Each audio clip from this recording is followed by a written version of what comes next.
Bonjour, nous sommes ici à Famec, ville qui compte plus de 12 000 habitants. L'État vient de classer cette ville, ainsi que celle du Cange, en zone de sécurité prioritaire. Sur les territoires français, plus de 24 villes sont concernées. Maintenant, nous partons à la rencontre du député maire de Famec. Famec a été depuis peu nommée zone de sécurité prioritaire. Que cela implique-t-il pour la commune de Famec? Alors, c'est Famec, mais c'est en réalité Famec et Ucange, qui sont toutes les deux des communes classées en zone gendarmerie. C'est d'ailleurs sans doute ce qui explique notre classement, parce que si on se compare à des villes de France qui rencontrent des problèmes de délinquance, d'insécurité, on fait évidemment pas partie des 15 qui sont les plus touchés. Par contre, la gendarmerie est présente dans relativement peu de zones urbaines sensibles, et Famec et Ucange font partie des zones les plus en insécurité qu'elles couvrent sur l'ensemble du territoire national. Alors ce que ça implique, c'est assez simple en réalité, et c'est très important pour nous élus, mais également pour la population, c'est que depuis un certain nombre d'années, on constatait que dès qu'un problème se posait en France en termes d'insécurité, créant de l'émotion, on faisait une loi derrière. Aujourd'hui, on est dans une autre démarche. On regarde ce qui se passe dans la ville, on regarde ce qu'on peut améliorer pour qu'il y ait plus de sécurité, sans forcément faire une loi, parce que des lois, il y en a suffisamment. Et une fois qu'on a identifié le problème, à ce moment-là, on essaie de trouver des solutions. Et c'est le principe de ces zones de sécurité prioritaire. Je vous donnerai peut-être quelques exemples tout à l'heure. C'est une expérimentation nationale. Et est-ce que la zone de sécurité prioritaire pourrait s'étendre à d'autres communes ? Alors bien sûr, je prends l'exemple de Famec, quels sont les objectifs qu'on va se fixer? Parce qu'en réalité, on y travaille depuis des années, et à la lutte contre l'insécurité, mais également et surtout à la prévention contre l'insécurité par des actions sociales, socio-éducatives. Ceci étant dit, aujourd'hui, l'État veut l'égalité des territoires, il veut que tous les citoyens soient égaux à peu près en termes de vie quotidienne, de liberté, d'égalité, et pour cela, il faut que chacun vive de façon totalement sécurisée, ou en tout cas le plus sécurisé possible. Donc ça veut dire concrètement qu'on va définir des objectifs précis. J'en prends 2 ou 3. On a par exemple 1 ou 2 copropriétés dégradées dans la ville qui font que se rassemblent un certain nombre de dealers dans ces copropriétés et qui empêchent effectivement le voisinage de vivre tranquillement. On a aussi un certain nombre de comportements qui sont des comportements d'incivilité, voire d'agression verbale à travers l'utilisation de motos, de quads, etc., qui servent aussi d'ailleurs à l'économie parallèle et au fait qu'on échange des substances de façon illégale et au vu et au su de tous. Ça, on le combattra également. Ce sont 2 exemples concrets qui peuvent s'étendre à d'autres communes, pour répondre à votre question. Il n'y a pas une spécificité à Famec ou à Ucange. La drogue s'échange dans d'autres communes, elle s'échange dans d'autres copropriétés. L'insécurité routière qui découle de ces comportements existe dans d'autres communes.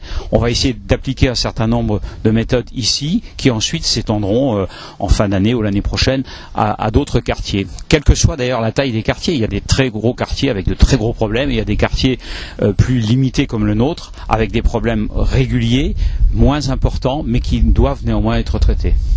Est-ce que cette nouvelle nomination implique de nouveaux moyens ?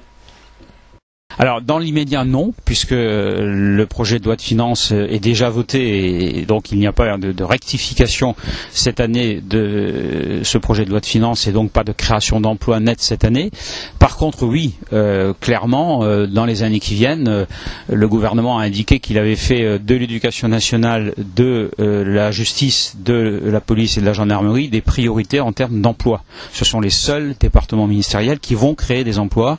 Vous savez que par ailleurs on est tenu effectivement une vraie réduction des déficits publics pour éviter d'être mis sous tutelle par des organismes internationaux ou par des créanciers internationaux. Il n'empêche qu'il faut des priorités. Ces priorités, c'est effectivement la jeunesse, c'est l'éducation nationale et c'est la sécurité des gens. Donc il y aura création de 1000 postes l'année prochaine. Il y aura aussi sans doute des redéploiements en direction de ces quartiers qui méritent sans doute plus de moyens qu'aujourd'hui. Alors ça peut être des interventions ponctuelles, par exemple pour nous, de militaires extérieurs. Ça peut être un renforcement de la brigade.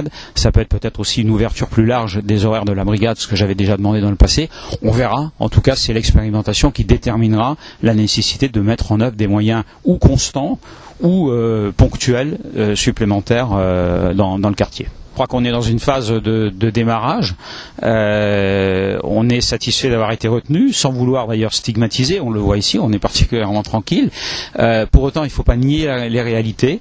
J'ai un exemple très concret, c'est que ce sujet a manifestement beaucoup intéressé la population. Les articles de presse, vous en faites partie, mais également les blogs qui permettent de comptabiliser les gens qui vont voir ce qui se passe, ont été très consultés sur ces questions-là. Donc c'est une question importante. C'est pas la question la plus importante. La question la plus importante, c'est sans doute l'économique, l'emploi, le chômage. Mais derrière, il y a ces phénomènes d'insécurité qui sont permanents, récurrents et qui exaspèrent les gens et qu'il nous faut traiter. Je crois qu'on peut pas laisser des gens voir s'appliquer la double peine à des gens, c'est-à-dire à la fois être dans du logement social parce qu'ils ne peuvent pas effectivement se payer un logement extérieur, mais en plus ne pas dormir la nuit parce que certains font leur trafic dans ce quartier. Ça, c'est pas acceptable. Voilà. Que pensez-vous de la zone de sécurité prioritaire qui va être mise en place sur Famec et Uckange? Absolument indispensable. Je pense qu'il y a de plus en plus de monde et de plus en plus d'enfants qu'il faut protéger.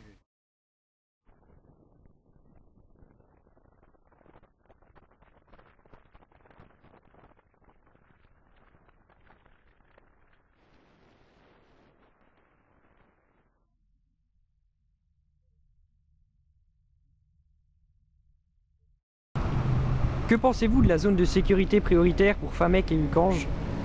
C'est une bonne chose parce qu'effectivement on rencontre beaucoup d'incivilités tous les jours sur Uckange et sur Famec. Famec encore moins qu'à Uckange, mais Uckange effectivement c'est une zone où il y a beaucoup de problèmes.